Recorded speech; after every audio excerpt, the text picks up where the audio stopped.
In the hidden archives of Terra, where the dust of millennia chokes the air and the faint hum of forgotten machinery echoes through the catacombs, there exists a sealed data vault known only to a handful of the Ordo Xenos. It is marked with the sigil of Inquisitorial censure and sealed by decree of the High Lords themselves.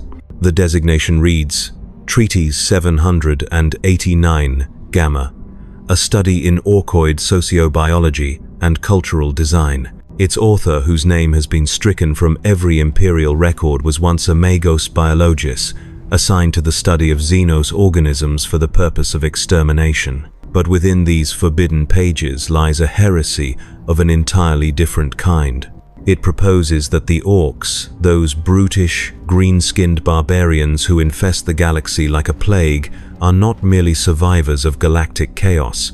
They are, in truth, the most stable, efficient, and enduring civilization ever conceived. The Magos' reasoning begins with the simplest of questions. What defines civilization? In the Imperium, civilization is measured by obedience, faith, and technological stagnation, a rigid structure that ensures control at the expense of growth. For the Eldar, it is refinement, perfection, and the eternal decline that follows hubris. For humanity, civilization is a constant war between progress and decay, chained forever to bureaucracy and superstition. Yet the Orks thrive without any of these constraints. They are not burdened by faith, law, or hierarchy. They are not hindered by fear or indecision. They exist in a perpetual state of function, each Ork serving his purpose instinctively, without hesitation or doubt. They are, in their own crude way, perfect. The Magos writes that the Orks are not a species but a design, a creation of the Old Ones, built as the ultimate survivors in a galaxy gone mad. While humanity must labor endlessly to sustain its empire, the Orks live in harmony with their own nature. Their biology, culture, and psychology are not at odds but perfectly aligned, forming an ecosystem of war that sustains itself without the need for governance or ideology. Where humans build societies that inevitably collapse under the weight of their own contradictions, the Orks persist. They have done so for untold ages, and will likely continue long after mankind's light has flickered out. To understand their perfection, one must first understand the Orkoid design. Every Ork, from the smallest grot to the mightiest war boss, is born from the same fungal matrix, a living ecosystem that regenerates endlessly across the worlds they infest. When an Ork dies, its body releases spores that birth new Orks, squigs, and even the rudimentary flora that will one day cover the planet in green life. Death, for them, is not an end but a continuation. There is no famine among them, no extinction, no dependency on external systems. The Orks are self-sustaining, self-replicating, and self-correcting. They cannot die as a species because their very existence is the mechanism of their rebirth. The Imperium, by contrast, must harvest, manufacture, and exploit endlessly to survive an empire that eats itself in the process. The Orks need none of this. Their economy is war, and war is eternal. But perfection is not merely biological. It is cultural. For the Orks, war is not a tragedy or a failure of diplomacy. It is the highest expression of life. Every Ork is born with an innate understanding of his purpose to fight, to build, to destroy, and to rebuild again. There is no despair in their conflict, no existential crisis. When a war boss leads a "Wah," it is not for conquest or ideology, but for the joy of the fight itself. Victory and defeat are meaningless, for both lead to the same end, more fighting. In this way, the Orks have achieved what no other race in the galaxy can: complete unity of instinct and purpose. They do not question their existence, they do not fear death, they do not suffer from the contradictions of thought that plague mankind. They simply are. The Magos' heresy deepens as he compares Ork society to the Imperium's. Humanity's empire, vast as it is sustained only by repression. Faith in the Emperor is mandatory, individuality is punished, and knowledge is forbidden. The Adeptus Mechanicus worships technology but cannot innovate. The ecclesiarchy preaches salvation, but knows only fear. The Inquisition maintains purity by burning its own. By contrast, the Orks live in a state of chaotic equilibrium. There are no heretics among them because heresy itself is meaningless. There are no rebels, for rebellion requires dissatisfaction, and the Orks are never dissatisfied. Each Ork fulfills his function joyfully. Mechs build because it is in their nature. Docs experiment because they love the sound of screams, and war bosses conquer because they were born to lead. There is no bureaucracy, no politics, no corruption, only instinct given form. And though this instinct drives them to endless war, it also ensures that their civilization never decays. The Orks cannot fall because they never rise beyond what they are meant to be. The most remarkable element of Ork society is its resilience. Empires rise and fall, but Ork culture spreads like wildfire. It cannot be eradicated because it does not depend on infrastructure or leadership. When a war boss is slain, another rises instantly, not through election or inheritance, but through the natural law of strength. Leadership among the Orks is not a privilege, but a state of being, a manifestation of dominance recognized instinctively by all others. There are no coups, no political assassinations, no succession crises. The strongest leads, and when he falls, the next strongest takes his place. It is governance in its purest, most functional form, unquestionable and incorruptible, for it is enforced not by ideology, but by nature itself. The Orks also possess a collective psychic field that defies all conventional understanding. Individually, they are not powerful psychers, but together, their belief shapes reality. When enough Orks believe something will work, it does. A rusty, broken gun becomes lethal simply because an Ork thinks it should be. A ramshackle ship can traverse the void, held together by nothing but faith and noise. Their very thoughts rewrite the laws of the universe, bending the material world to their will. In a sense, the Orks are the only race in the galaxy that truly controls their reality. They do not merely believe in their gods, they are their gods.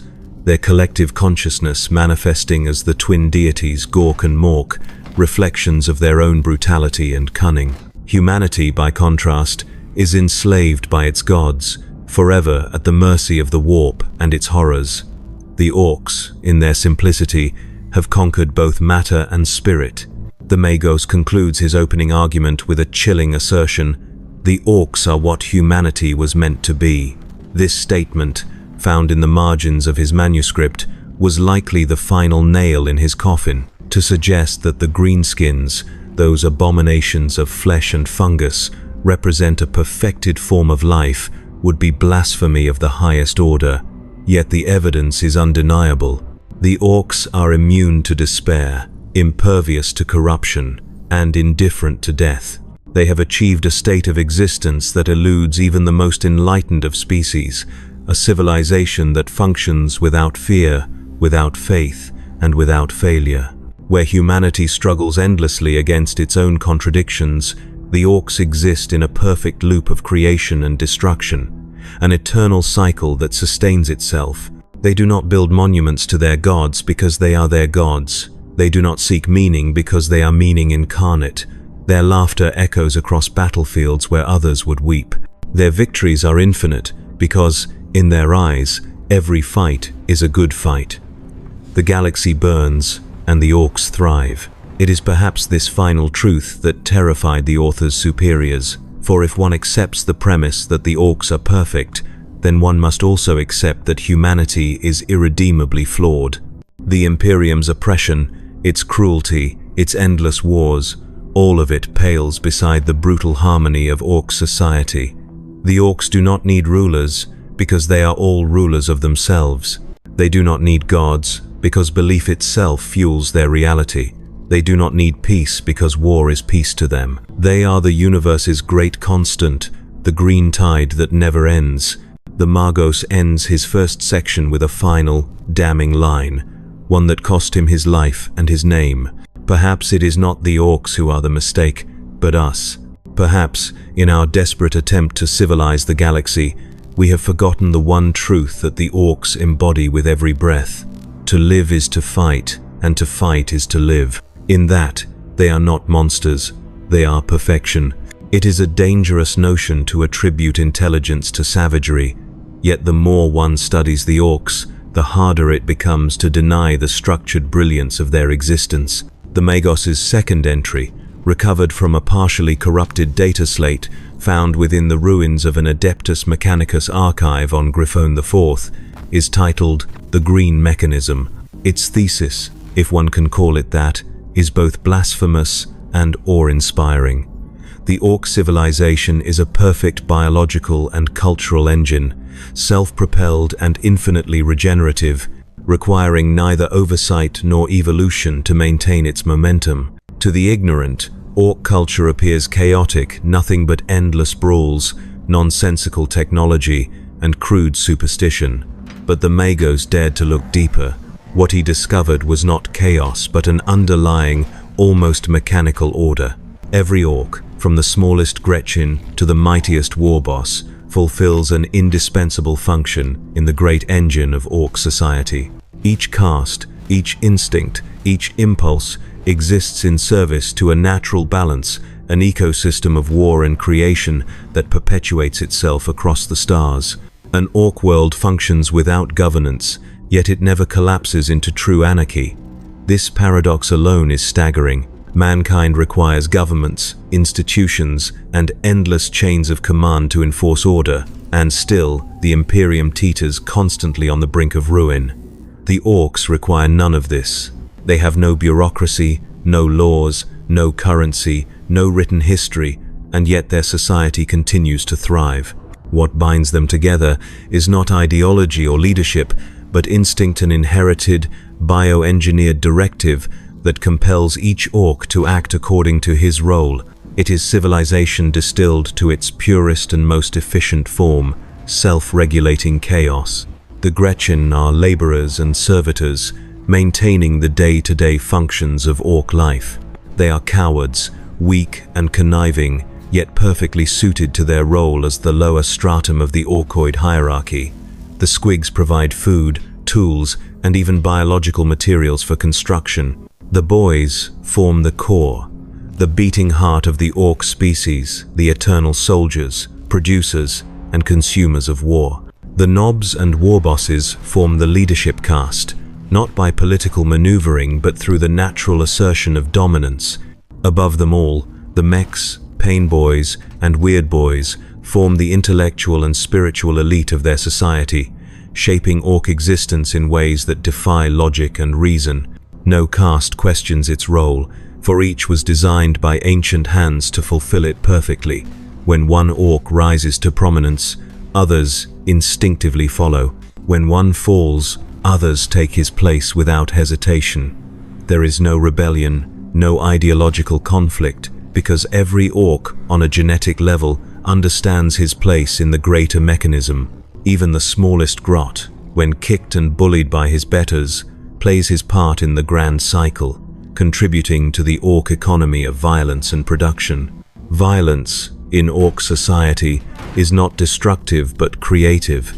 The Magos describes it as the central engine that powers their civilization, a form of social and biological regulation. War, for the Orks, is not an aberration or crisis, it is their natural state of balance. When Orks gather in great numbers, conflict inevitably erupts, but this conflict never annihilates them. Instead, it serves as a crucible that strengthens their kind. The weak die, the strong rise, and the cycle renews.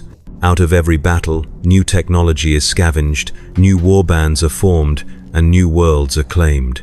Even when the Orks turn upon themselves, the result is not decay, but growth. A defeated tribe does not vanish, it is absorbed into the victor's Wa.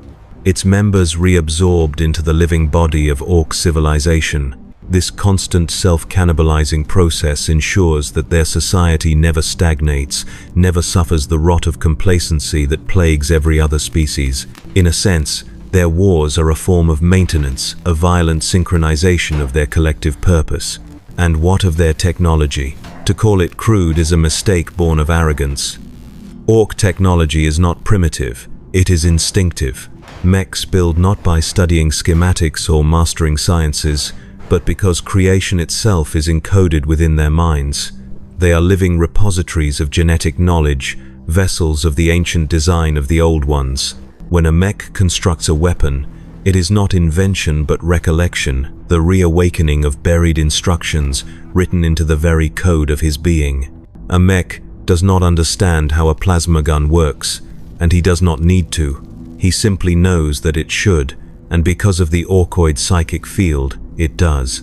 This psychic phenomenon, the Wa field, is perhaps the most fascinating and horrifying aspect of Ork civilization. It binds them together in a shared reality, a subconscious network of belief that shapes the universe itself, where humanity's faith gives rise to daemons and gods that enslave them. Ork belief alters the material world directly.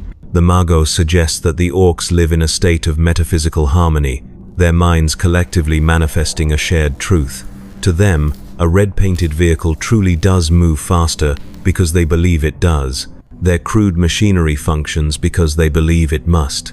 In a sense, the Orks have transcended the need for scientific understanding. They are a species for whom thought itself has become creation.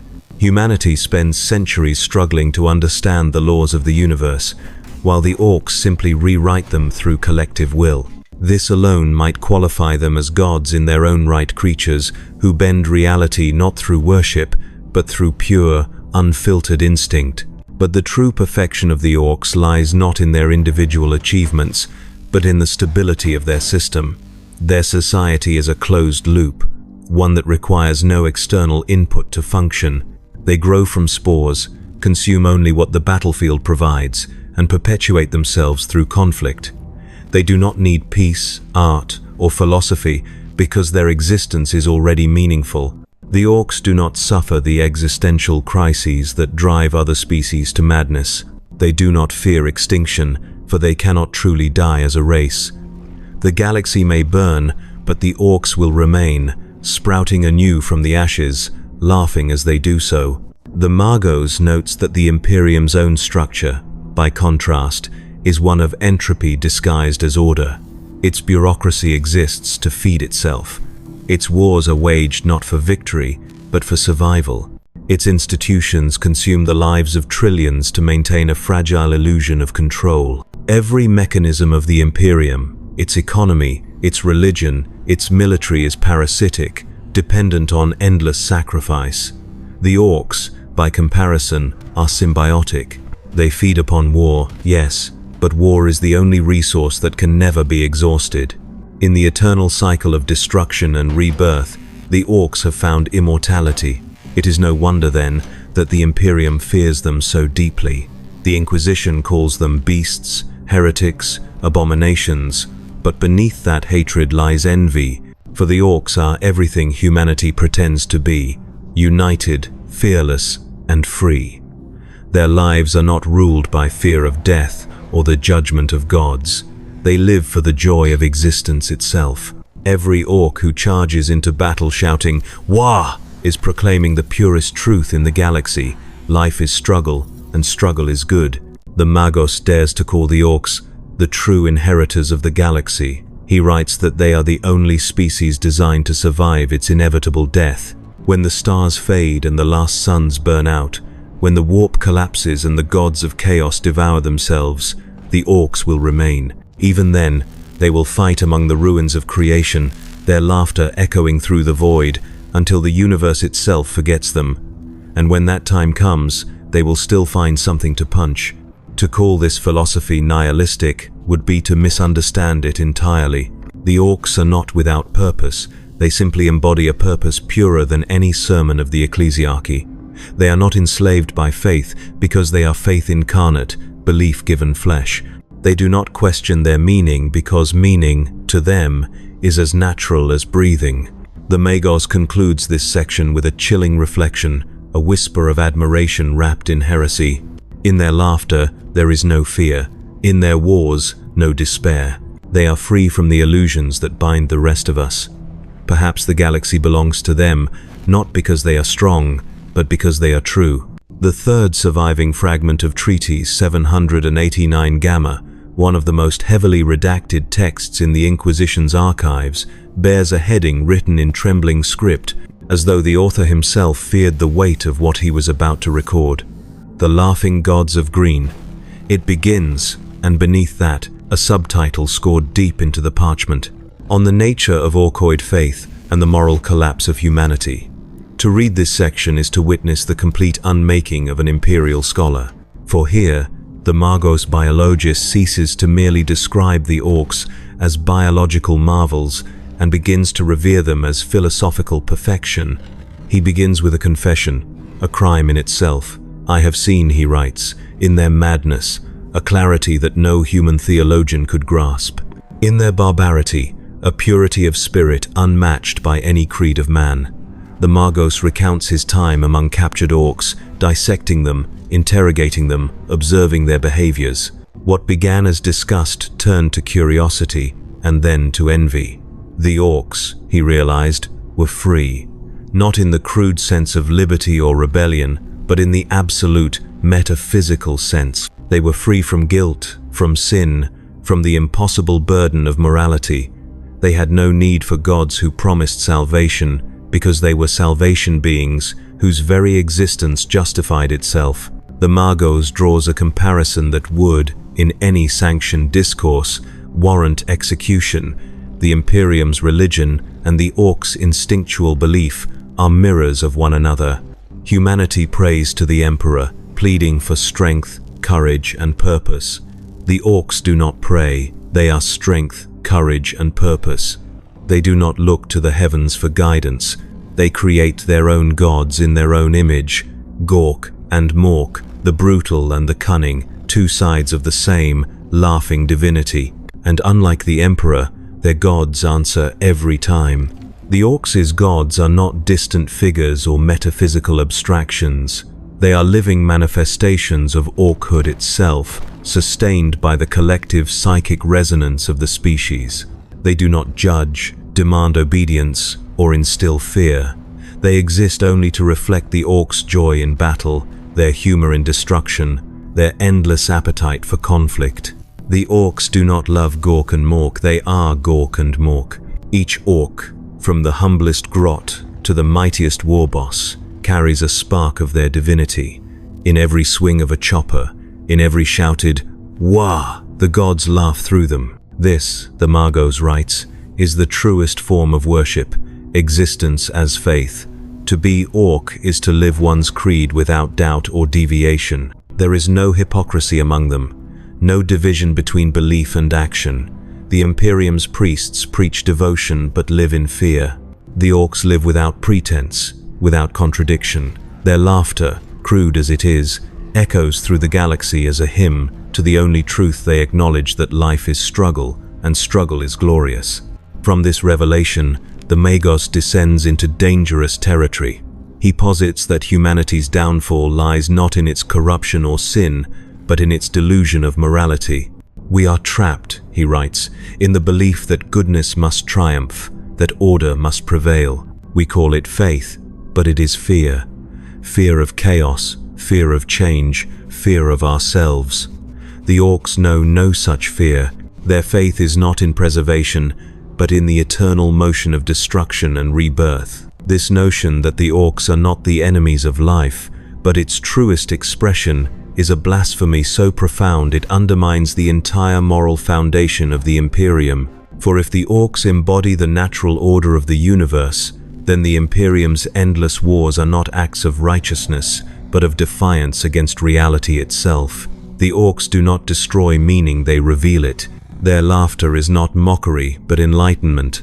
They are the mirror in which mankind sees its own hypocrisy. The Magos continues.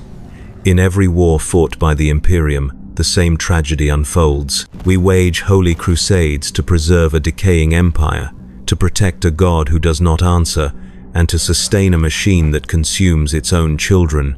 We call it duty. The Orks, by contrast, fight for nothing but the joy of the fight. Their wars are honest. There is no pretense of morality, no illusion of purpose beyond the thrill of existence. They fight because they live, and they live because they fight. In that simplicity lies wisdom we cannot comprehend. That all.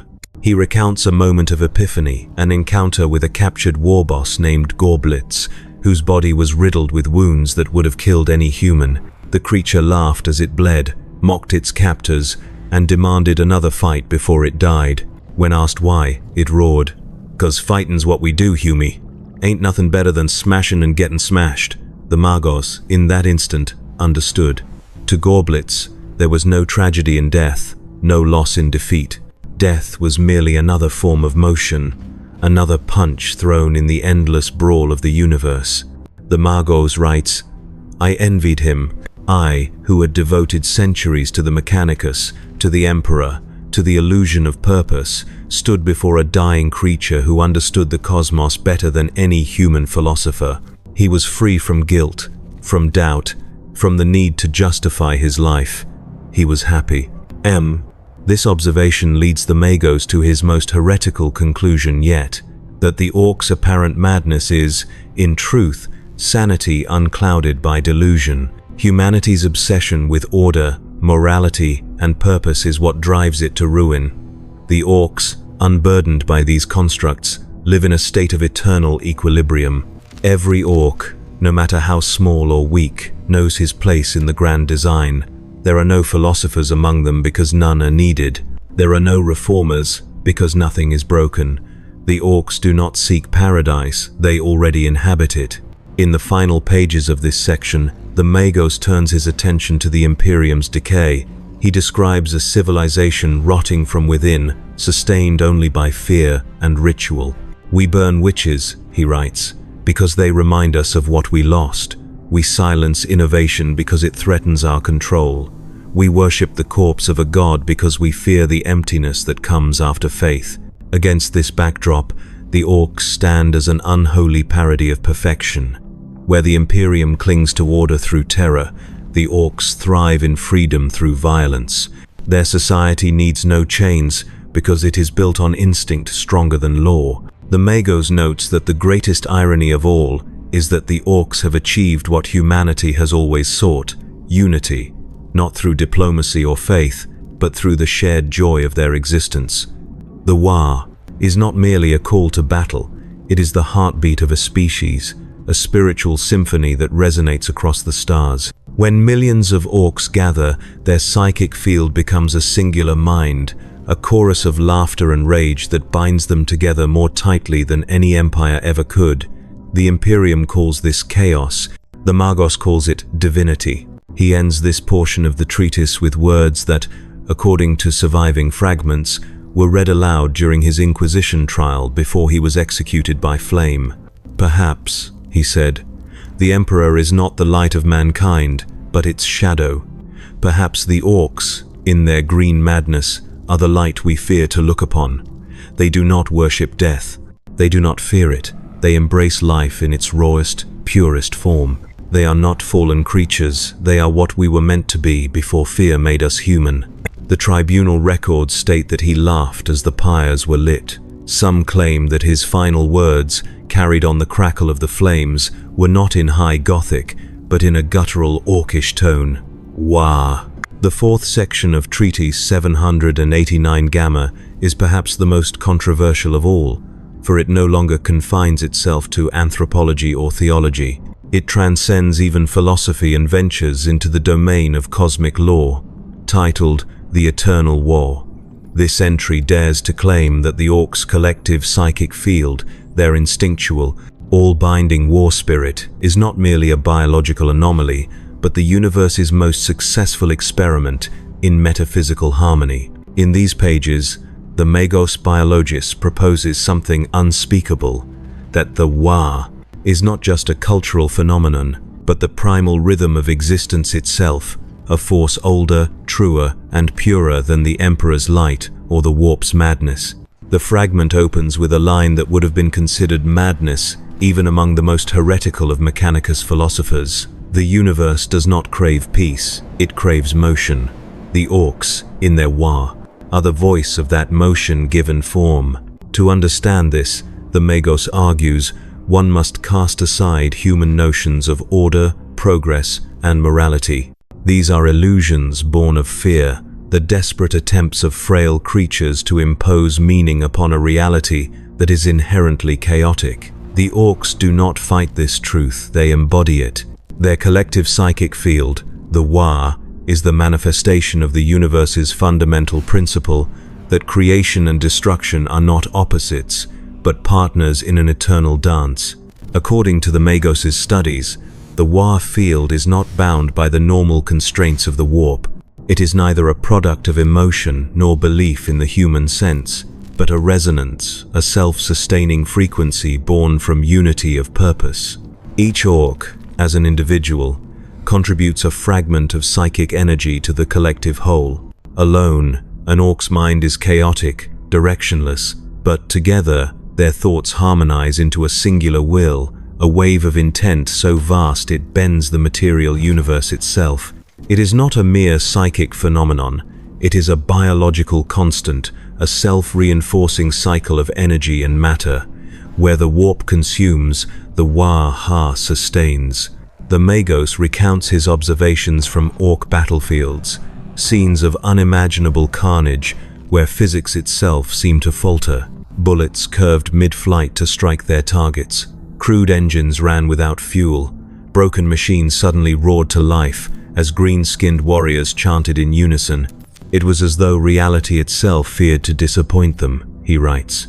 Their belief was not delusion, it was law.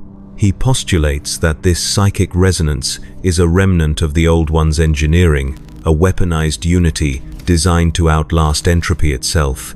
While other species rely on structure and hierarchy to maintain cohesion, the Orks are bound by something far more profound, collective momentum.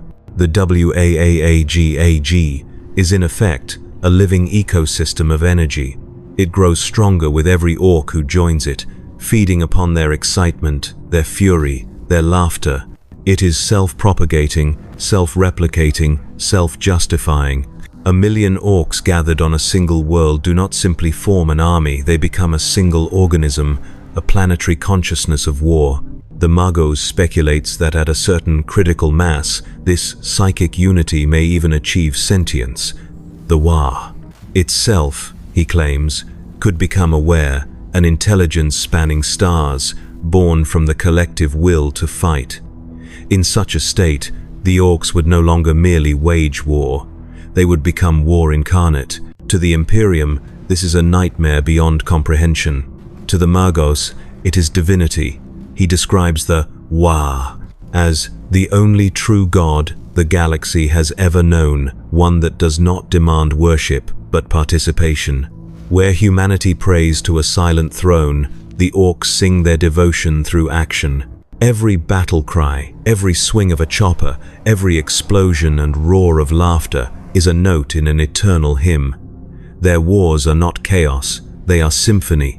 The Wa is not destruction, it is renewal, a reassertion of life's will to move, to evolve, to persist. He writes, when an Ork dies, his energy does not fade into the warp. It returns to the Wa-Ha, to the endless tide that binds them all. In death, they are never alone, for they rejoin the laughter of their kin. Humanity fears death because it marks separation. Orks embrace it because it marks reunion. The Magos contrast this with the human condition, a species fractured by individualism, each soul torn between faith, fear, and reason. Humanity builds walls, ideologies, and empires to isolate itself from the void. But every wall eventually cracks. The Orks build nothing permanent because they understand permanence is an illusion. Their cities crumble, their empires burn, and yet they never mourn. To them, every loss is a beginning, every ruin fertile ground for another Wa. In this, they are closer to the natural law of the cosmos than any species before or after them. The Wa field, he notes, exhibits a curious property. The more unified the Orks become, the less they require material logic to sustain their civilization. It is as though their collective belief substitutes for the laws of physics. At the height of a great, when billions of Orks march under the same cry, the very fabric of reality bends to accommodate their enthusiasm. Weapons that should jam fire flawlessly. Starships that should explode instead roar across the void. Even time itself seems to dilate, battles lasting days in perception but weeks in real duration. It is not that the Orks ignore the rules of the universe, the Magos explains.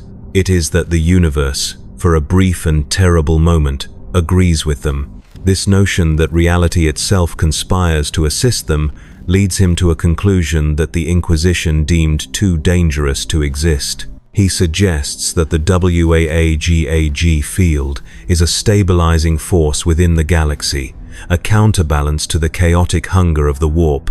Whereas the warp feeds upon emotion and consumes order, the WAA converts chaos into motion, maintaining a strange kind of equilibrium. Without them, he writes, the galaxy might have already collapsed into stillness. The Orks are the laughter that prevents the cosmos from weeping. The Magos speculates that the Old Ones, in their dying wisdom, created the Orks not as soldiers, but as anchors, living mechanisms to ensure the universe's continuity. Their warlike nature was not a flaw but a feature, a way to keep the galactic energy in constant circulation. As long as the Orks fought, the stars themselves would never fall silent. Perhaps, he muses, the Orks are not the universe's mistake, but its memory. A reminder that chaos is not evil, and that destruction is the seed of creation. He turns then to humanity's futile attempts to impose meaning upon the cosmos. The Imperium's faith in the Emperor is, to him, a parody of the Wa. Billions of humans pray for deliverance, yet their prayers are devoured by the warp, twisted into horrors. Their God sits dead upon a throne, sustained by suffering. Their unity is enforced by terror, their hope built on denial. By contrast, the Orks need no hierarchies, no dogma. Their God is alive within them, laughing with every gunshot and echoing through every brawl. They are not slaves to divinity, they are divinity in motion. This heresy culminates in the Magos' final hypothesis, that if the Orks ever truly united, not as tribes or warbands, but as one collective mind, the Wa would consume the galaxy not through conquest, but through transformation. The psychic resonance of their unity could overwrite the fundamental structure of reality, reshaping it in their image. A universe of endless motion, laughter, and war, perhaps terrible, perhaps eternal, but unquestionably alive. He calls this theoretical event the Green Convergence. To the Imperium, it would be the apocalypse. To the Orks, it would be perfection, the ultimate victory, where every star becomes a drum, every planet a battlefield, every soul a spark of the eternal Wa. In the final paragraph of the section, written in increasingly erratic script, the Magos records what he calls a vision. Whether it was hallucination, revelation, or madness, none can say. He describes a universe bathed in emerald light, the void filled with roaring laughter. The Emperor's corpse has turned to dust, the Chaos Gods have fallen silent, and only the echo of the Wah remains. Worlds bloom with fungal life, moons are reshaped into orbiting fortresses, and the stars pulse to the rhythm of the eternal battle. In that moment, he writes, I understood. The Orks are not the enemy of life, they are its laughter, its defiance against silence. They are the sound the universe makes when it refuses to die. The Inquisition burned this manuscript, but copies survive in whispers. Scholars who have read it claim that in the quiet of the night, when the void winds howl, they can still hear something, a low, distant rumble, almost like laughter. And sometimes, if one listens long enough, it sounds suspiciously like the start of a WAAAGH. The fifth and final entry of Treatise 789 Gamma, known among Ordo Xenos archivists as the Green Testament, was long thought destroyed. Yet fragments endure, preserved in corrupted data vaults and retold in forbidden whispers among renegade scholars. It is said that these final words were written not in a laboratory, nor within the safety of an archive, but from a battlefield itself, one drowning in blood and laughter. The Magos Biologis, who began this study as a loyal servant of the Emperor, ended it as something else entirely, a witness to the dawn of a new age. An age where the green tide would no longer be a plague upon the galaxy, but its pulse. He opens this last chapter with a statement that reads almost like prophecy. When mankind burns, it will not be the flames of chaos that consume it, nor the silence of the Tyranids, nor the decay of time. It will be laughter that devours us, the laughter of the green gods. From this, the tone shifts from observation to revelation, as if the author no longer describes the Orks but speaks for them. What follows is both an account of collapse and a hymn to inevitability.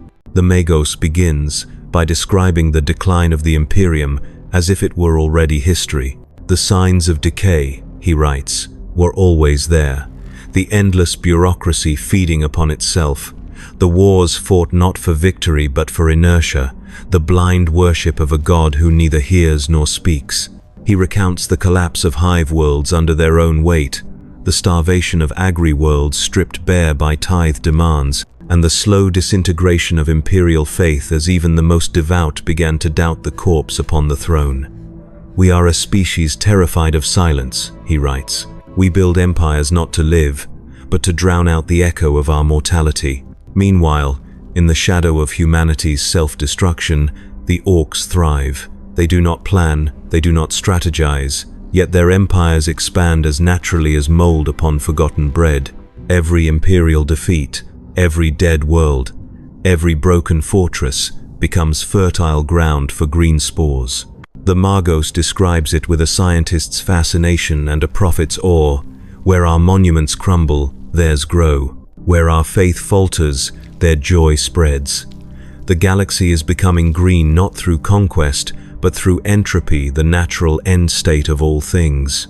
He recounts a vision, or perhaps a dream, of the galaxy's final age.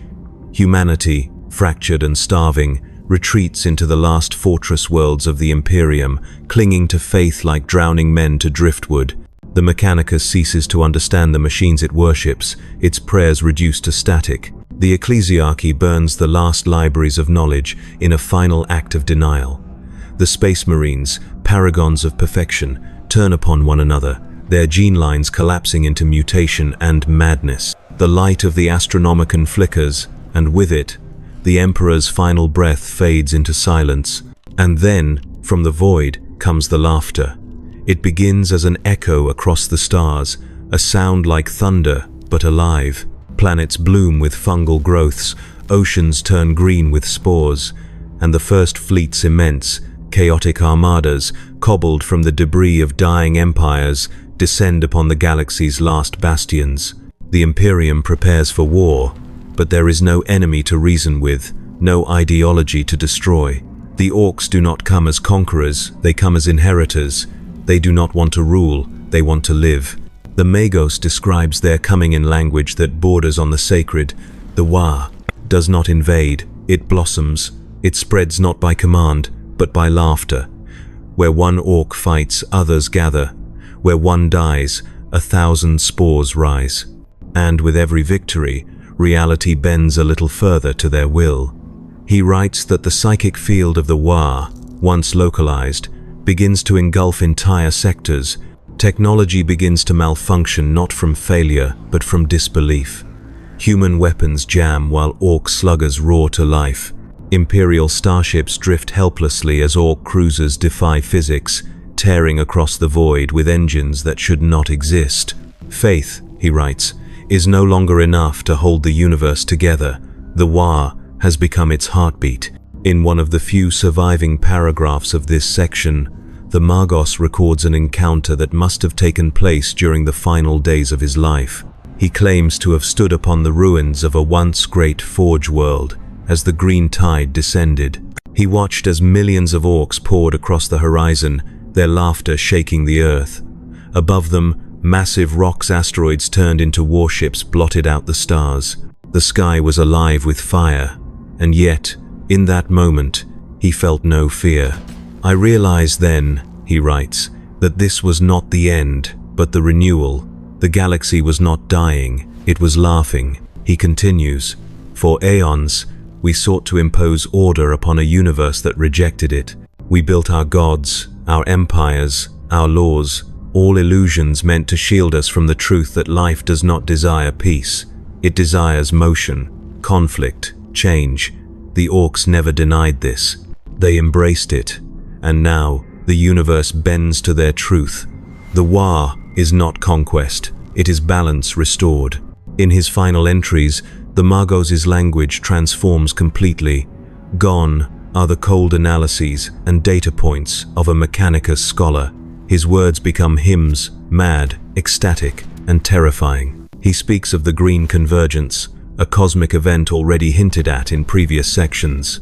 As the Orks spread and their psychic field grows, it begins to merge, planet by planet, into a singular consciousness, a galaxy-spanning War, where every Ork's mind, laughter, and fury become one. In that moment, he writes, the War will no longer be a sound, it will be the fabric of existence. Incel.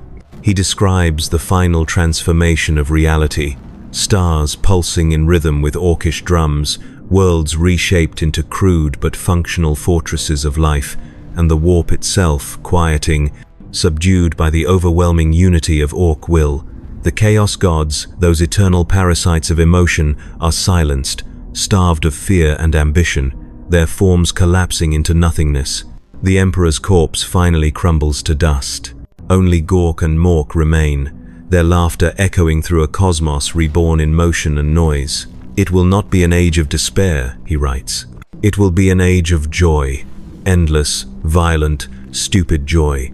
And yet, in its stupidity, it will be divine. The Magos' final paragraph is half destroyed, charred by fire and corrupted by age. But the surviving lines are enough to end the story, and perhaps the galaxy itself, on a note of unsettling serenity. When the last human prays to a silent god, when the last Eldar song fades, when the last tyrannid feeds upon itself, the Orks will still be there, brawling over the ruins. And as they fight, as they laugh, as they die and rise again, the universe will continue. For they are not the plague, they are the cure.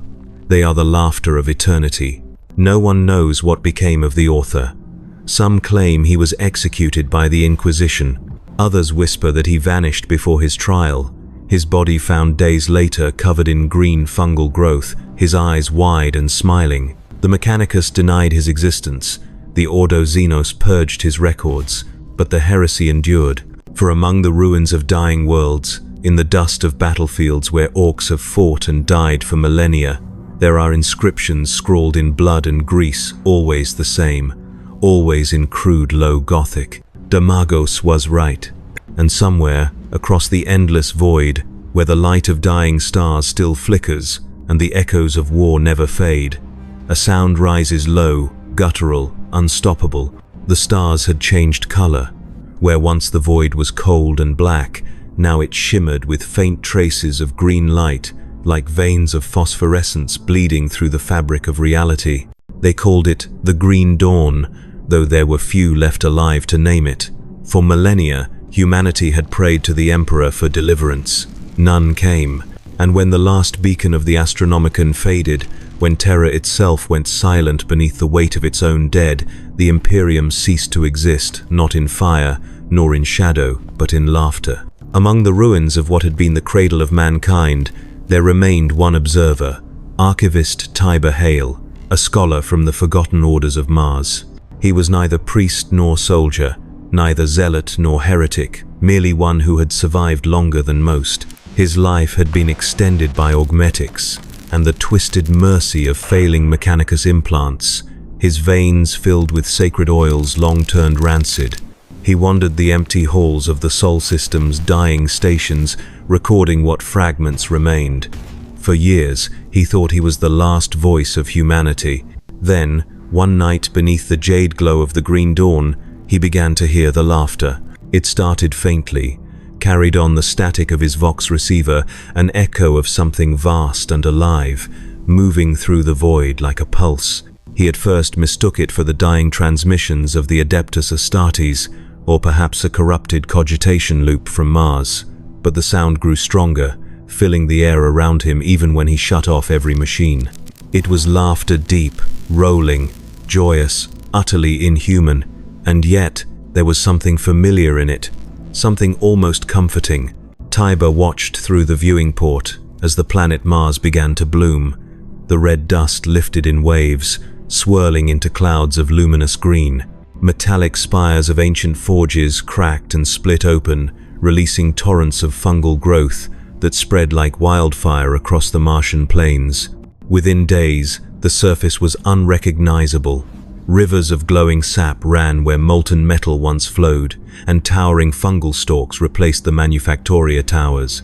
Out of these growths, shapes began to emerge, hulking silhouettes with broad shoulders and jagged armor, carrying weapons made from the bones of machines.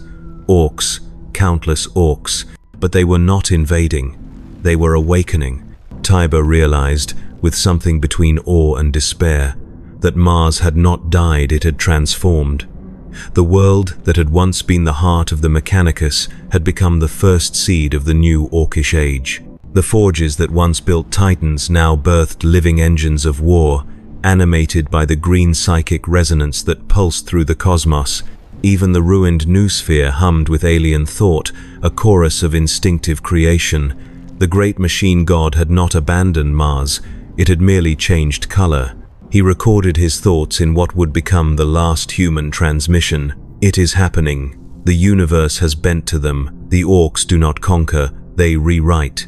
The old codes, the old prayers, the old stars, they are all becoming green.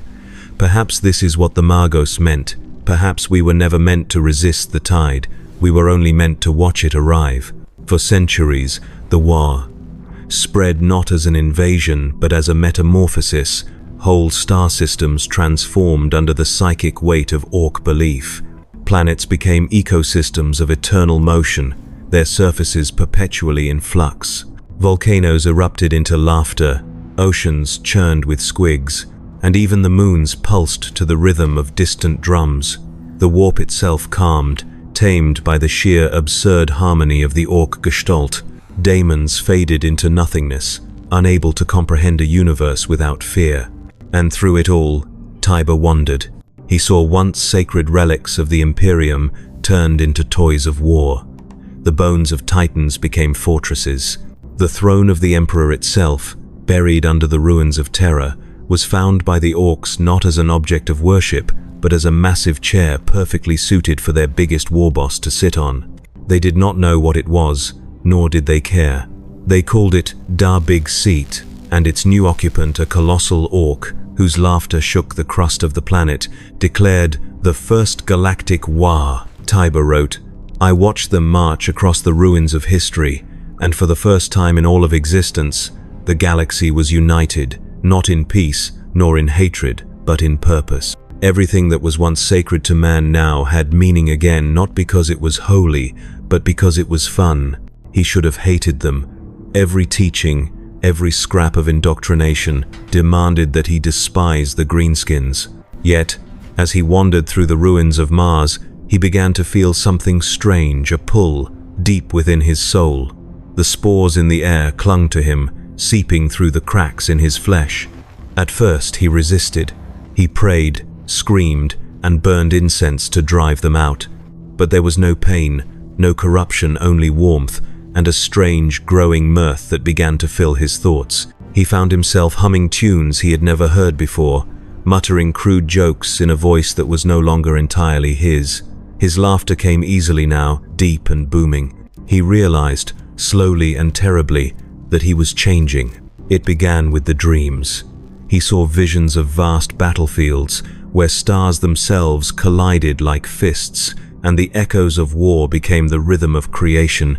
He saw the Magos Biologis, the heretic who had written the forbidden treatise, standing among orcs, laughing as though he had always been one of them. He saw Gork and Mork towering above galaxies, not as gods, but as the twin faces of existence, one cunning, one brutal, both endlessly alive. And through it all, he felt the pull of the Wa, calling to him, whispering not in words, but in joy. One morning, if such things still mattered under the green-lit sky, he awoke to find his hands larger, his skin rougher, tinged faintly with emerald. The mechanical whine of his augmetics had changed pitch, now humming with rhythm rather than precision. His voice, once dry and cracked, rolled out in guttural laughter. He wept, though whether in horror or delight, he could not tell. He wrote in his journal, "I am becoming one of them. The spores are not infection, they are inheritance. The Orks do not conquer flesh, they invite it. They are not separate from us. We were always meant to become them." The transformation took years, though time had long since lost meaning. His mind did not fracture, it simplified. Doubt vanished, fear vanished, guilt, hesitation, faith, all dissolved in a single, eternal truth. To live is to fight, and to fight is to laugh. His memories of the Imperium faded like ash in the wind. He remembered the red sands of Mars, the burning of shrines, the endless chanting of prayers, but these became distant echoes, swallowed by the booming rhythm of his new heart. When the change was complete, he was no longer Archivist Tiber Hale. He was something else, something better. He stood upon a world of green fire and roaring engines, surrounded by his new kin. His flesh was thick, his voice thunderous, his thoughts filled with joy. And in the reflection of a cracked metal plate, he saw the truth. The last human had become the first Ork born from humanity. He roared to the skies, his laughter joining the chorus of 1,000,000,000,000 voices. Across the galaxy, the stars themselves seemed to laugh with him. The Great War had reached its final phase. Not an invasion, not a war, but an ascension. Life had evolved beyond fear, beyond reason, beyond the need for gods. The universe itself had become Ork. In the end, the Magos Biologis had been right. The Orks were not the mistake, they were the design. The perfect balance of chaos and creation, the laughter of existence itself. Humanity had spent 10,000 years trying to master the galaxy. The Orks had simply become it. The last entry in Tiber's journal reads, "I understand now. The laughter is not cruel, it is mercy. The universe does not need order or peace. It only needs to live, and in living, to fight. The Orks are not the end of life, they are its continuation. Perhaps the Emperor was never our god. Perhaps Gork and Mork were. I am home now. The galaxy is green. The war never ends." After that, there were no more human records, only laughter echoing across the stars. And if one listens closely, amid the static of the void, one might still hear it. The rhythm of 1,000,000,000 hearts beating as one. The endless chant of the cosmos. In the aeons following the Green Convergence, when the last vestiges of the old Imperium had been absorbed and the Wa became the breath of the cosmos, there was no longer such a thing as time. The universe had entered a new rhythm, a great pulse that was neither linear nor cyclical, but eternal. The stars no longer burned with plasma, they roared with laughter. The void was no longer silent, but hummed with a deep, guttural resonance. It was not a scream, nor a hymn, but something in between, a universal, joyous brawl between energy and existence itself. It was life, unending, chaotic, green. The galaxy had changed shape. Where once the spiral arms of the Milky Way stretched in elegant symmetry, they now pulsed with erratic spirals of viridian light. From a distance, if any eye still existed to behold it, the galaxy resembled the shape of an enormous, roaring face. Astronomers, long extinct, might have called it coincidence. The Orks knew better. They called it Dar Big Smiley. Planets that had once been dead rock now teemed with life-fungal jungles, metallic forests, and oceans of living sludge that pulsed like veins. These were not the remnants of ecosystems as humanity understood them, but expressions of the Ork psyche given material form. Every mountain, every river, every storm carried a hint of consciousness, a raw, dumb joy that saturated everything. Even the moons laughed, booming with seismic chuckles that caused tidal waves of spores to wash across continents. From these spores rose new Orks, innumerable, tireless, ageless. They were no longer born of biology alone. They were born of belief. Each Ork that emerged carried fragments of memory from those who came before. The species had reached a new evolutionary plateau. They were now a single, continuous consciousness spread across billions of bodies. There was no individuality, no history, only a shared, eternal now. The Wa was not something they gathered for, it was the state of their being. Every orc in existence was connected through an invisible network of laughter, violence, and creation. There was no need for warbuses, for mechs, for docks. Every orc was all of these things at once, a perfect manifestation of orcish potential, an avatar of perpetual warlike joy. The old mechanisms of society had dissolved. There were no tribes, no hierarchies, no revolts. There was no empire, for there was no longer anything left to conquer. Instead, the orcs turned their boundless energy toward the only thing left worthy of their attention, creation through destruction. They fought, yes, but their battles had become cosmic dances, spectacular collisions of will and matter that shaped entire star systems. When they fought upon a world, mountains rose and fell, oceans boiled into clouds, and the very air sang with psychic resonance. When they fought in the void, new nebulae were born from the debris, glowing in shades of green and crimson. The galaxy itself became a living organism, breathing in explosions and exhaling creation. It is said that in this age, the orcs had forgotten death. To them, it was simply another kind of change, another punch in the eternal fight. When an orc body was destroyed, its energy dissolved into the surrounding field, ready to coalesce again somewhere else. To die was to move, to be reborn was to swing again. There were no funerals, no mourning, only cheers and roars as fallen warriors reappeared elsewhere, carrying on without pause. It was the purest form of immortality ever achieved, one that required no gods, no technology, no deceit, only belief. The worlds of the Orc galaxy became monuments to their own absurd magnificence. Titangent-sized squigs roamed across continents, their bodies serving as living fortresses for armies that existed only for the joy of battle. Cities were living entities, their structures made of organic metal that grew and reshaped itself to accommodate endless conflict. Entire mountains moved of their own accord, driven by psychic energy, reshaping landscapes for the next great brawl. Even the sky was alive, its auroras flickered with green energy that responded to the orcs' emotions. When they laughed, stars flickered. When they shouted, the void itself trembled. Among this chaos, there was peace, not the stillness of silence, but the balance of perpetual motion. Nothing stagnated, nothing decayed. The orcs had achieved what no species ever could, eternal vitality. Where the Imperium had withered under the weight of its laws, the orcs thrived in their lawlessness. Their perfection was not in control, but in release. Every atom, every thought, every explosion contributed to the great harmony of noise that sustained the universe. In one account, possibly the delusion of a long-dead machine spirit, a human probe from the dark age of technology, drifting aimlessly for eons, reactivated during this era. Its decayed data logs recorded incomprehensible phenomena, gravitational fields pulsing in rhythm, planets spontaneously forming into geometric patterns that mirrored the glyphs of orc art, even black holes emitting bursts of laughter-like frequencies. The probe's final entry was a single phrase, repeated in corrupted binary: "The galaxy is alive." But there was more. Beyond the physical, something new began to stir.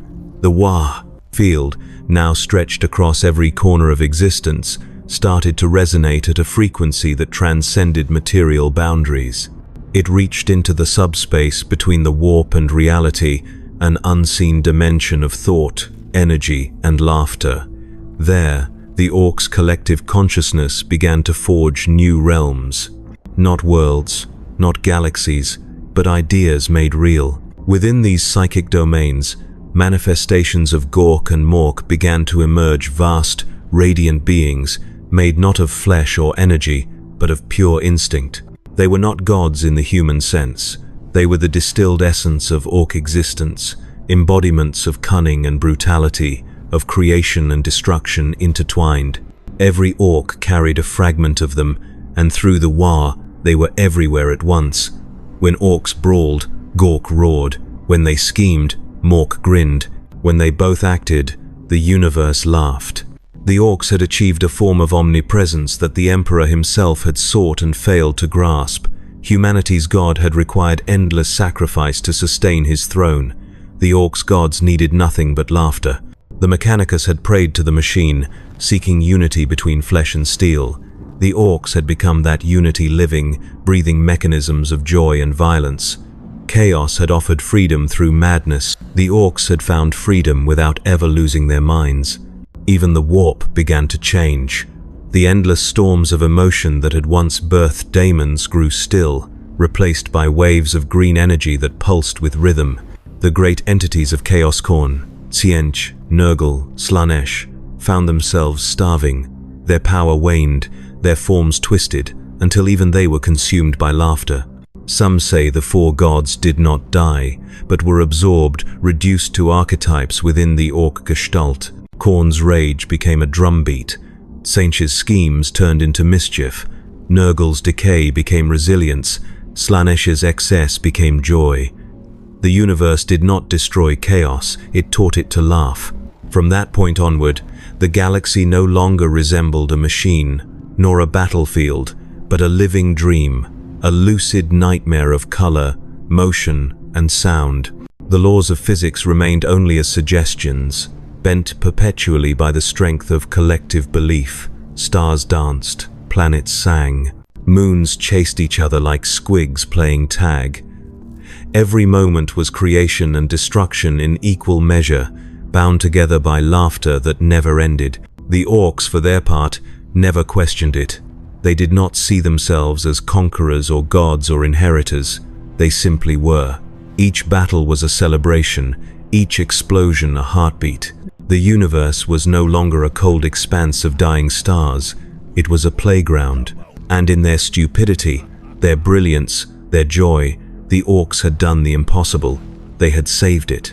There came a point when even the galaxy could no longer contain the noise. The laughter of the Orks had reached such intensity that it began to vibrate through dimensions not yet named, rippling across the threads of existence like the echo of a cosmic drum. What had once been the field, an invisible psychic resonance uniting the Orks in shared joy and war, was now something far greater. It had expanded beyond the bounds of matter, beyond the warp, beyond the concepts of life and death. The WAAGAGHA had become the fifth fundamental force of the universe. Motion made sentient, chaos given law, laughter given structure. At first, the transformation was subtle. Ork shamans, if such a title still had meaning, began to sense flickers of light that were not stars, glimpses of other spaces beyond the green-lit void. They felt their thoughts stretch and touch things that were not worlds, but possibilities. The Wa had started to feed upon itself, generating energy faster than it could dissipate. In every shout, every punch, every shared moment of joy, the Orks were fueling an ever-expanding feedback loop of psychic power. The WAAGA was evolving not as a species might, through adaptation, but as an idea growing aware of its own existence. Soon, the laughter began to bend reality itself. The fabric of space-time rippled like the surface of a drum, creating vibrations that spawned entire new pockets of existence. The first such phenomena were called Da Echoes worlds that formed in the shadow of the original galaxy, each an imperfect reflection of Orkish imagination. To a human eye, they might have seemed like hallucinations, continents floating through void, rivers of molten iron flowing uphill, suns that exploded in rhythm to the beat of unseen drums. But to the Orks, these were simply new arenas, fresh canvases for endless battle. And within each of these echoes, reality obeyed different rules. The Orks who emerged there, creations of the WAAGAGAGA's own imagination, were not born of spores, but of thought. They were manifestations of the idea of Orkoid itself, living fragments of laughter and violence. They fought because they existed, and they existed because they fought. They were not bound by biology, nor even by the physical. When they died, they dissolved into light and were reborn somewhere else, carrying with them faint echoes of their previous fights. To the WAAGAG, death was merely a transfer of energy. Every death made the next laugh louder. The Magos Biologis, whose heretical treatise had once predicted the ascension of Orks, would have called this the green singularity. It was a moment in cosmic evolution when belief became so powerful it generated mass, when will alone could sculpt universes. The Orks had reached that point without even realizing it. Their collective mind had breached the barrier between the material and the conceptual. They had become the architects of infinite possibility, though they would never use so pompous a word. For them, it was simply the best scrap ever. Across dimensions, the echoes multiplied, each one unique, yet bound by the same primal laws of Orkish nature. In one, the stars themselves were living entities, roaring and colliding like fists. In another, time ran backward, but it made no difference. The Orks still fought, laughed, and won, regardless of cause or sequence. There were worlds made entirely of sound, where the air itself was made of laughter, and Orks fought by shouting so loudly that they shaped the ground beneath them. There were worlds without gravity, where battles played out in slow, graceful arcs of destruction. There were even universes made entirely of metal, where Ork machines had gained minds of their own and joined the eternal fight, arguing loudly over who got to drive. And as these realms multiplied, the nature of the Orks themselves began to shift. Their minds grew vaster, their understanding deeper, not in the human sense of intellect, but in awareness. They began to sense the scale of their own creation. Some Orks, massive beings now larger than moons, began to perceive the boundaries between realities and what lay beyond them. They saw, with primitive awe, that their Wa was bleeding into other universes, infecting not only their own but the infinite beyond. Wherever there was conflict, wherever something fought to survive, a whisper of green laughter could be heard. In one far-flung pocket of existence, the echo of the Wa touched a dying reality, a universe where the stars had gone cold and silence had triumphed. There, the first spark of laughter reawakened, faint at first, then louder, until even that ancient, dead cosmos began to move again. Galaxies spun once more, fueled by something neither divine nor mechanical, but by joy, the pure, absurd joy of motion. In reviving that silent place, the Orks had achieved the impossible. They had defeated entropy. The Wa had become more than survival. It was now creation itself. But even creation needs a direction, and though the Orks had no leaders, the Wa itself began to take form. It developed a will, an instinctual consciousness that transcended every individual Ork. This was not Gork or Mork, though the Orks would have sworn it was both. It was the sum of all Ork laughter, all joy, all fight, fused into one colossal awareness. It existed everywhere at once, pulsing through every dimension, every echo. It was not sentient in the human sense. It did not plan or think. It simply desired to be more. The Orks felt it in their bones, in their dreams, in the rhythm of every brawl. They began to sense that their endless fight had a purpose, though they could never articulate it. When they gathered in massive interdimensional WAAAGAGS, billions of universes converging in psychic harmony, they could feel themselves pushing against the boundaries of existence itself. The fights grew louder, faster, more chaotic, until even the structure of space trembled. And then, something extraordinary happened. The laughter stopped. For the first time in eternity, the Orks fell silent. Across infinite worlds, across dimensions, every Ork froze in the midst of battle. Their fists hung mid-swing. Their mouths stayed open, as if inhaling for the next shout. The silence was absolute.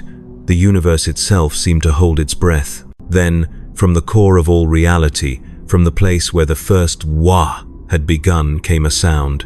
A deep, thunderous, bone-shaking roar that was not the voice of any one Ork, but of all of them. It was the voice of the WAAGAAGA itself awakened, and with that roar, the boundaries between universes shattered. Time, space, matter, and energy merged into a single, writhing expanse of emerald fire. The echoes collapsed into one another, forming a colossal, infinite reality, a new existence built entirely from the essence of Ork belief. There were no stars now, no planets, no void. There was only motion. The War had transcended the need for form. It had become a living concept, expanding forever, birthing new realities as easily as an orc threw a punch. The orcs, too, had changed. Their bodies were now made of pure thought, their laughter the current that flowed through the veins of the cosmos. They no longer fought against anything, they fought with everything. They had become one with the rhythm of the universe itself. Each punch they threw was a creation, each laugh they bellowed was a law of physics rewritten. They were not just the perfect civilization anymore. They were the architects of all civilizations to come. And somewhere, far beyond even this infinite horizon, two enormous shapes began to stir, vast, luminous figures whose shadows spanned galaxies. One was grinning, one was scowling, but both were laughing. The orcs had made the universe ready for them. The next phase was about to begin. Before there was sound, there was laughter. Before there was form, there was motion. And before there was God, there was Orc. It began as a ripple, a deep, tectonic vibration that rolled across every layer of the new green cosmos. The Orcs had long believed that Gork and Mork were real, that the twin gods of cunning and brutality looked down upon them with equal amusement and contempt. But in truth, Gork and Mork had never looked down at all. They had been within every orc, every fight, every roar of joy. For millennia, they had slumbered as fragments within the War. Field, their essence scattered across the infinite laughter of their children. Now, after ages of motion and war, the echoes had become one. The War was whole, and from that unity, Gork and Mork awoke. At first, they were not beings, but ideas given weight vibrations of cosmic intent that gathered substance through the sheer gravity of belief. Across the boundless green expanse, the fabric of reality began to twist and buckle. Every laugh, every punch, every spark of orcish joy condensed into raw psychic energy, coalescing into two titanic forms. They emerged from opposite ends of existence like the closing jaws of a colossal beast. The void crackled as dimensions folded under their weight. Where they moved, stars shattered into dust and reformed into burning glyphs of power. Every orc across creation felt it, the unmistakable presence of their gods. And they laughed. Gork was the first to strike. He was motion incarnate, a fist made of galaxies, a tidal wave of unstoppable force. His very form was a blur of green lightning and molten rock, shaped like an orc and yet as vast as eternity. His laughter boomed like the collapse of suns, a low, brutal rhythm that pounded through every living atom. He was the embodiment of the orc's raw aggression, the will to smash through every obstacle, to prove existence through violence. When he roared, reality itself cracked. Mork rose to meet him, but not in defiance, in amusement. He was smaller, sharper, his shape flickering like a mirage, constantly shifting between forms. He was made of light and shadow, his grin a blade that could cut through time. If Gork was the hammer, Mork was the trick, the cunning twist that turned destruction into creation. He spoke not in words but in echoes, his laughter overlapping itself, mocking, scheming, clever beyond comprehension. He was the embodiment of every orc's guile, the instinct that turned chaos into function, nonsense into design. When their gazes met across the endless expanse, the entire universe trembled. For the first time, the War hesitated not from fear, but anticipation. Every orc in existence, from the smallest spark of consciousness to the largest world-sized war boss, fell silent. They knew what came next. Because Gork and Mork never just meet, they fight. The collision was beyond any concept of war or cataclysm. When the two gods charged, the universe screamed. The shockwave of their impact rippled through eternity, folding space like paper. Galaxies shattered, black holes reversed their pull, and entire planes of existence merged and tore apart in an instant. Their blows were not physical, they were acts of creation. Every punch from Gork birthed new stars, each one burning with green fire. Every feint from Mork twisted those stars into spiraling systems, each orbiting in perfect, cunning chaos. With every clash, the cosmos reshaped itself, endlessly remade by divine brawl. The Orks, scattered across infinite dimensions, did not watch passively. They joined in, instinctively syncing their own movements to the rhythm of the gods. Every Ork punch echoed Gork's might. Every Ork trick mirrored Mork's cunning. Together, their collective motion amplified the divine combat, turning the War itself into a living forge. Planets spun from the debris, crafted in the shapes of fists, teeth, and grinning faces. Moons aligned into glyphs that spelled out the words DA Big Scrap. The entire universe became their battleground and their playground. It was beautiful. It was stupid. It was divine. In this endless duel, there was no victor and no defeat. Gork would smash, Mork would dodge, Mork would trick, Gork would retaliate. Their contest was balance itself, the eternal dance of motion and cunning that defined all existence. And through it, creation continued. Every impact sent waves of psychic energy outward, birthing new realities. These newborn universes, raw and unshaped, sprang into being already pulsing with faint traces of green light. The Wa had become the primordial engine of multiversal expansion. Every laugh from the gods echoed as the birth cry of a new world.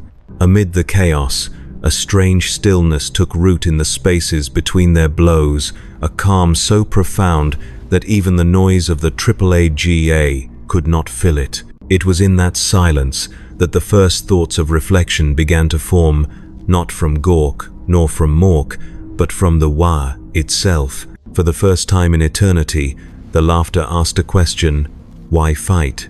The answer came instantly, from everywhere at once. Because fighting is life.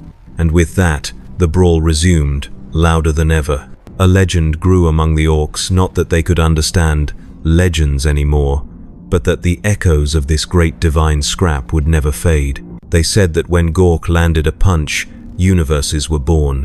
When Mork countered, they were given meaning. And somewhere, in the infinitesimal pauses between their strikes, the spark of thought, of curiosity, of creation slipped free. These were the seeds of the next reality, destined to grow beyond even Orkish comprehension. The Wa had achieved totality. It was no longer a phenomenon or a force, it was the universe itself. But as Gork and Mork fought, the energy between them began to accumulate, compressing into a single point. Every punch, every roar, every act of divine creation fed into this convergence. It became a sphere of impossible density, glowing brighter and brighter with every impact. Even the gods seemed to notice, their laughter turning from amusement to awe. Then, for the second time in history, the laughter stopped. Gork and Mork faced each other across the growing sphere of light. They did not speak, for words were beneath them, but in their gaze, an understanding passed between them, a promise, a punch yet to be thrown. They each raised a fist, their movements slow, deliberate, filled with cosmic inevitability. Around them, the last remnants of the Ork universe cheered not in fear, not in reverence, but in pure, unrestrained excitement. When the fists collided, the universe ended. The explosion that followed was not destruction, it was birth. The energy of the Wa, compressed into the singularity of that final blow, expanded outward in every direction. Green fire became white light, laughter became vibration, the noise of infinity became the hum of creation, and as the light spread, the green faded, transformed into all the colors of a newborn cosmos. From the debris of the Ork universe, new laws of physics emerged, new possibilities took shape. The first atoms formed, spinning in chaotic joy, and in their motion lay the memory of the Wa. Every star, every planet, every living thing that would ever come to be carried within it, the echo of that laughter, the rhythm of motion that had once been Ork. And somewhere, in the endless silence that followed, two faint sounds remained, a deep, booming chuckle, and a sly, quiet snicker. Gork and Mork had not vanished. They had simply gone to sleep again, buried within the new universe they had forged, waiting, watching, knowing that one day, something would rise again, something that would fight, and laugh, and live, And when that day came, they would wake once more. There was silence. Not the silence of absence, nor the silence of death, but the kind of silence that exists before a song begins, the silence of infinite potential. The green light of the WAAGAA had collapsed into brilliance beyond color, and from its heart came the first breath of a new cosmos. Matter and energy unfurled like laughter remembered. The echoes of Gork and Mork's final blow stretched across the void, shaping everything that followed.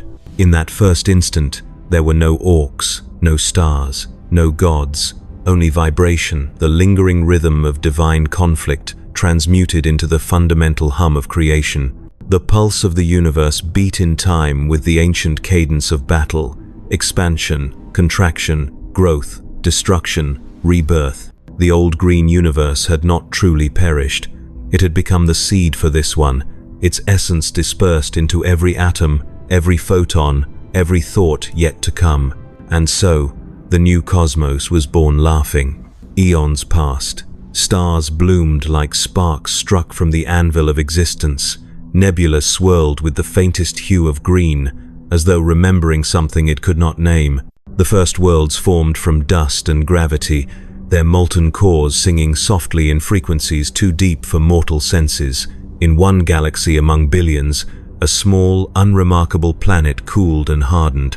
Its surface cracked and steamed, and from that steam came rain, each droplet carrying within it a trace of something ancient and inexplicable. It was not the warp, though it hummed with psychic resonance. It was not divine, though it bore the mark of creation. It was the echo of the Wa. Over ages uncounted, life began to emerge tiny, fragile things clinging to existence in the face of chaos. They evolved, adapted, fought. Some perished, others endured. And though they did not know it, every act of struggle, every cry of defiance, every spark of survival was guided by that old rhythm, the pulse of motion that had once been the laughter of gods. They learned to hunt, to build, to think, to make war. And when they did, the universe listened. The first time one creature struck another, the sound rang out across dimensions like a heartbeat. Somewhere in the darkness between galaxies, something stirred. It was not Gork nor Mork, but the faintest ripple of their dream, a subconscious twitch of the divine fist. The sound of conflict brought warmth to the void, a whisper of joy to the stillness. For in that moment, creation remembered itself. As millennia turned to epochs, civilizations rose and fell. They built empires of light and steel, worshipped gods of their own invention, and sought meaning in the void. But always, beneath their progress and their prayers, the same current flowed, the need to move, to fight, to create, through struggle. The scientists called it instinct, the priests called it sin, but somewhere, in the deepest fibers of their being, they knew it as laughter. In the far future, if such a thing could still be measured, a sentient race looked to the stars and wondered why the cosmos seemed so loud. Their instruments detected a faint vibration underlying every frequency, a universal resonance they could not explain. It pulsed at a steady beat, constant and eternal, echoing through the fabric of space-time itself. The scholars called it the cosmic oscillation.